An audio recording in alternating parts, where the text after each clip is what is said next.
MDMA കുറിച്ചാണ് ഈ വീഡിയോയിൽ ഞാൻ പറയാൻ ഉദ്ദേശിക്കുന്നത്. രക്ഷിതാക്കൾ ഇത് കേൾക്കണം, നിങ്ങളുടെ മക്കൾക്ക് അയച്ചു കൊടുക്കുകയും വേണം.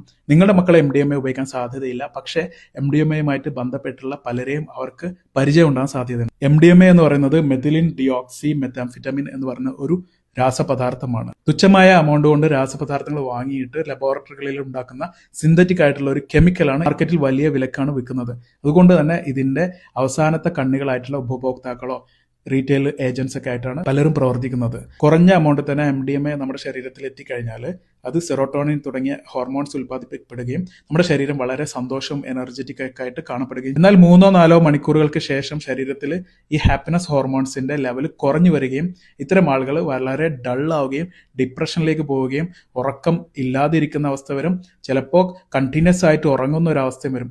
ഇത്തരം ലക്ഷണങ്ങളൊക്കെ ആരുടെ അടുത്തേയും കാണുകയാണെങ്കിൽ ഒരു പനിയൊക്കെ വന്നാൽ ഡോക്ടറെ കാണിക്കുന്നത് പോലെ തന്നെ ഒരു സൈക്കാട്രിസ്റ്റിനെ കാണിക്കേണ്ടതാണ്. നിങ്ങൾ ഒരിക്കലും സിന്തറ്റിക് ഡ്രഗ്സ് ട്രൈ ചെയ്ത് നോക്കരുത്. കാരണം അത് ഒന്നെങ്കിൽ നിങ്ങളെ കൊല്ലും, അല്ലെങ്കിൽ നിങ്ങൾ നിങ്ങളുടെ സുഹൃത്തിനെ കൊല്ലും.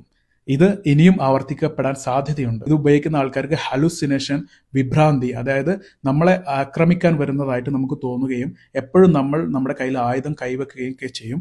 ഇത് നമ്മുടെ തൊട്ടടുത്തുള്ള ആളെ ആരാണെന്ന് പോലും മനസ്സിലാകാതെ അവരെ നമ്മൾ കൊലപ്പെടുത്താനുള്ള സാധ്യതയുണ്ട്. MDMAയുടെ കൂടെ ആൽക്കഹോൾ അല്ലെങ്കിൽ മറ്റ് കെമിക്കൽസും കൂടെ ആഡ് ചെയ്യുമ്പോഴാണ് കൂടുതൽ ക്രൂരമായിട്ടുള്ള കൃത്യങ്ങൾ ഓരോരുത്തർ ചെയ്യുന്നത്.